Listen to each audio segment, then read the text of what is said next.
Today, the Supreme Court of the United States delivered a decision that will affect every election in the years to come. By a 7-2 vote, the Supreme Court has ruled that any political candidate can now challenge any election law in court, even if that candidate has not suffered any personal harm from that law. Until now, to file a case in court, it was necessary to show that a law had caused real, concrete harm to the candidate.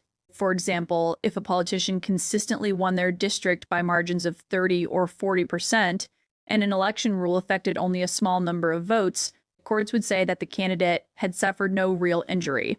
Such cases were dismissed. But with this new ruling, that rule has changed. Now, merely being a candidate is enough to go to court. No one will ask whether you were actually affected by the rule or not. This means that every politician in every election can challenge every rule in court. This case comes from the state of Illinois. Republican Congressman Mike Bost filed a lawsuit against his own state's election rules. In Illinois, the rule is that if a mail-in ballot is postmarked by Election Day, it is counted even if it arrives a few days later. This rule was created for people who live far away, the elderly, members of the military, or those whose ballots may be delayed because of the postal system. The Republican Party claims that this rule allows illegal votes to be counted. They argue that only ballots that arrive at election offices by Election Day should be counted. This would mean that if the post office delays someone's ballot, that citizen's vote would be discarded. Mike Bost consistently wins his district safely. These rules have no real impact on his elections. Previously, courts would dismiss such a case for exactly this reason. But the Supreme Court has now said that this does not matter. Simply being a candidate gives him the right to stand in court. After this decision, a flood of election-related lawsuits could sweep across the United States. Any politician can now challenge any rule, whether they are losing, winning, or sitting comfortably in a safe seat. This means elections may be decided not only by votes, but also by courts. This ruling comes at a time when America has still not fully healed from the wounds of the 2020 election. Donald Trump lost that election, but he refused to accept defeat. He filed dozens of lawsuits claiming the election was stolen. Almost all of those cases were dismissed by courts, either because there was no evidence or because he did not have standing to sue. Now that barrier has been removed, a politician can now file a case even without evidence, simply because they are a candidate. Courts can be used as political weapons. That is why election experts are alarmed by this decision. They say it could destroy electoral stability. Every loss can be dragged into court. Every result can be questioned. Public trust will weaken even further. Election lawyers like Mark Elias say this ruling will give the Republican Party more power to suppress votes, but at the same time, it will also allow Democratic candidates to go to court to protect voters. Both sides will now use this new rule, and courts will become battlegrounds for political fights. In its decision, the Supreme Court said that if illegal votes are counted or lawful votes are discarded, public trust breaks down. But experts argue that public trust did not collapse because of voting systems. It collapsed because leaders deliberately spread lies. After 2020, millions of Americans were convinced that the election had been stolen even though there was no evidence. This new ruling could further empower those same people to cast doubt on every election. The real impact of this decision will become clear in the coming months. As the 2024 election and those beyond it approach, we may see not dozens but hundreds of election lawsuits. In every state, over every rule, every result will be questioned. In America, elections were traditionally decided by voters. Now they may also be decided by lawyers and judges. That is the real danger of this ruling, and now it is important to understand the political battle behind it. Because this is not just an Illinois case. It is part of a coordinated national campaign targeting mail-in voting across the United States. For years, the Republican Party has worked toward a single goal: making voting more difficult, especially for people who vote by mail. This includes elderly voters, members of the military, people in rural areas, and urban workers. These are groups that often support Democratic candidates. After the 2020 election, when Donald Trump lost, the Republican Party adopted a new strategy.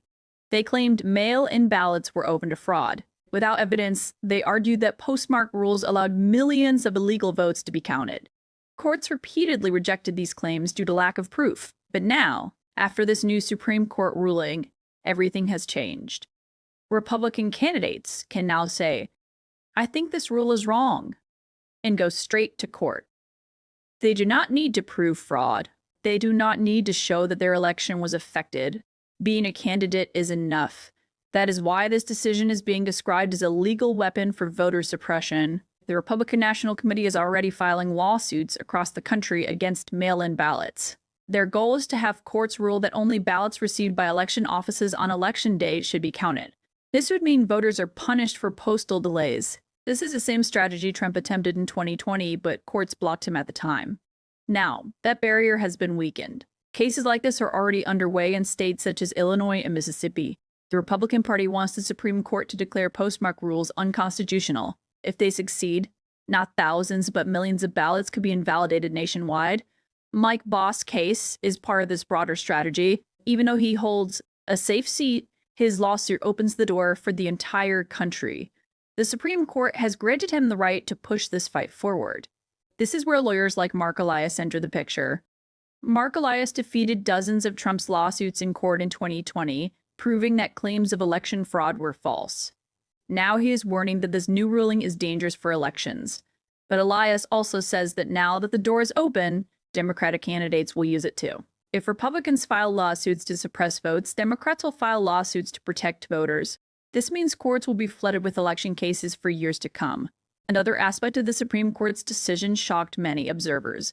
The court stated that counting illegal votes or discarding legal votes undermines public trust. This language directly reinforces the narrative spread by Trump and his supporters for years. But the real question is, who actually destroyed public trust? Election officials said the 2020 election was among the most secure in American history, yet millions were convinced it was stolen. This ruling could further deepen that distrust. Now, any politician can claim suspicion and ask courts to intervene. The impact will not be limited to presidential elections. State, county, and even school board elections will be affected. Losing candidates at every level will turn to the courts. American democracy depends on losers accepting results. But when every defeat can become a legal battle, that trust collapses. That is why this decision is seen as so dangerous. It moves elections away from stability and toward chaos. Voters may become less important than lawyers. Now we must understand how this new Supreme Court rule will work on the ground and what it means for ordinary American voters. Previously, elections followed a clear process. Votes were cast, counted, and results declared. Courts intervened only in serious legal violations. Ordinary political disputes stayed outside courtrooms. That balance is now broken. Now every candidate, winning or losing, can challenge any election rule in court. Every technical aspect of the election process can become a legal dispute. Imagine a state where voting ends at 7 p.m. A candidate could argue that this deadline is too early and prevented their supporters from voting. They go to court. A judge issues a temporary order. Voting hours across the state change. Imagine a state that uses drop boxes. A candidate claims they are unsafe. They go to court. Judges order the boxes removed days before the election. Imagine a county that allows ballot carrying so voters can fix mistakes. A candidate claims this could lead to fraud. They go to court. Judges shut it down. All of this is now possible because candidates no longer need to prove harm. They only need to say they are candidates. This means every technical detail of elections can now become a lawsuit. Now consider what happens when an election is close. A candidate trailing by a few thousand votes goes to court, claims a rule harmed them, and seeks emergency relief, even if the rule has existed for years. Even if no fraud occurred, even if the election was fair, courts will be under pressure, media will be under pressure, election officials will be under pressure, and worst of all, public trust will erode. Because when every election is dragged into court, people begin to feel outcomes are political, not democratic. This is exactly what America experienced after 2020. Donald Trump refused to accept defeat. He claimed the election was stolen. His supporters pressured courts, election officials, and even Congress. This Supreme Court ruling strengthens that mindset. Leaders like Trump can now say, look, the law itself says we can go to court. And they will. Not just for presidential races, governors, senators, mayors, school boards, every level. The result will be elections that never truly end. Every outcome becomes temporary. Every loss becomes a lawsuit. Lawyers like Mark Elias say this is toxic for democracy. Democracy depends on acceptance of defeat.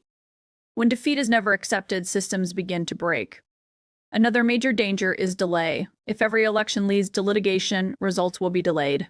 In some states, winners may not be determined for weeks or months. Governments will weaken, markets will destabilize.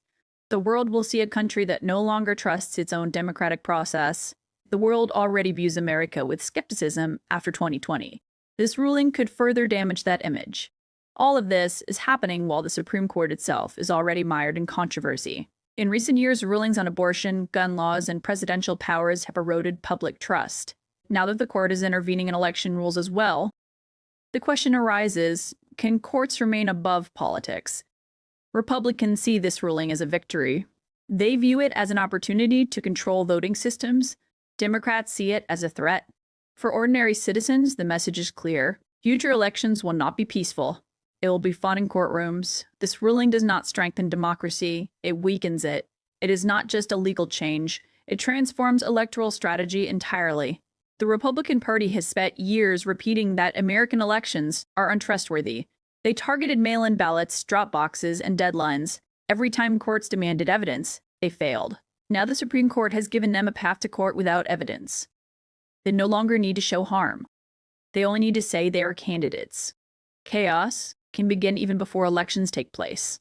Imagine a candidate filing a lawsuit 2 weeks before an election, claiming ballot counting methods are flawed. A court issues a temporary order. The entire state's election process changes. Voters are confused.